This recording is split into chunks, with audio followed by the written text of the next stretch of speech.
Assalamualaikum warahmatullahi wabarakatuh.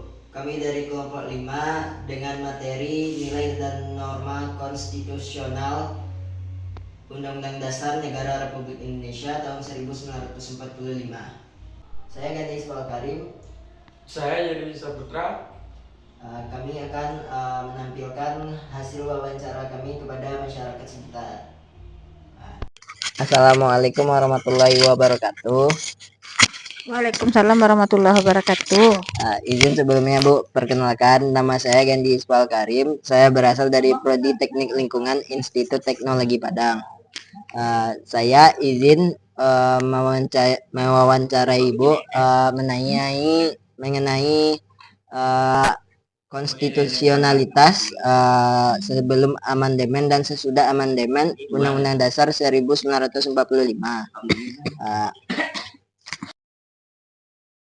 Setuju.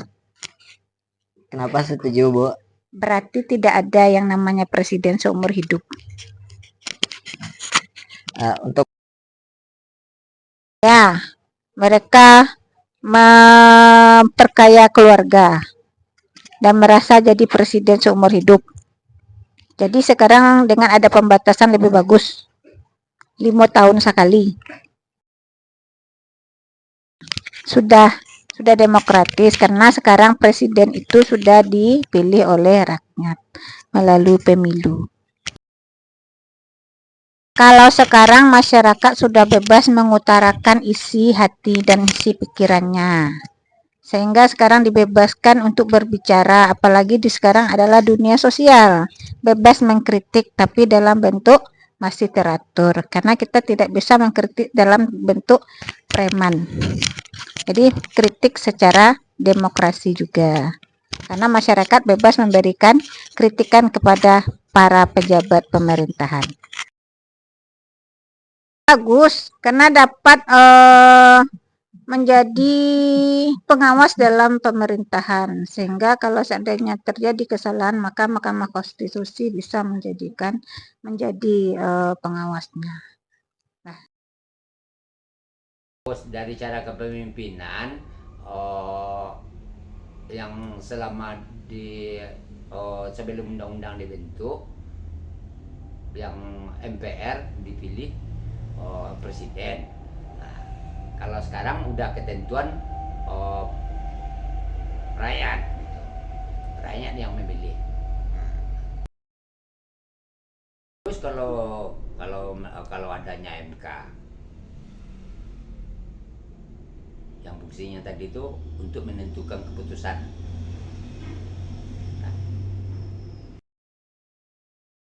Nah, di masa pemerintahan Orde Baru biasa-biasa saja.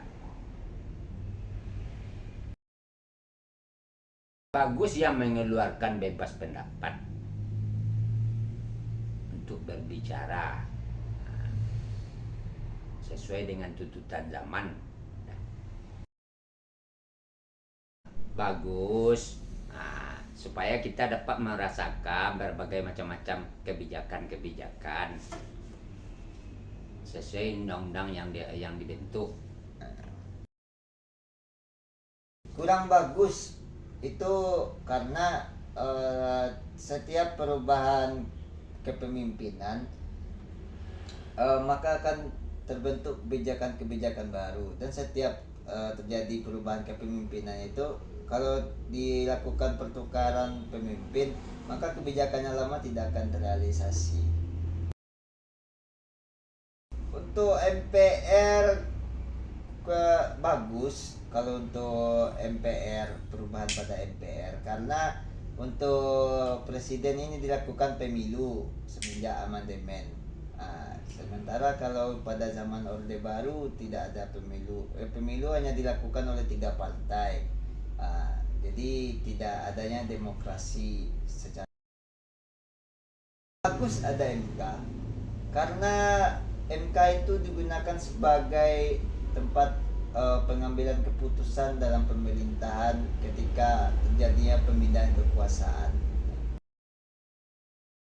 Waktu Orde Baru itu kurang bagus karena selama 32 tahun masyarakat serasa dikekang susahnya mengeluarkan pendapat, berekspresi, pers di apa namanya, ditahan, atau pokoknya banyak yang melanggar hak asasi manusia pada zaman Orde Baru.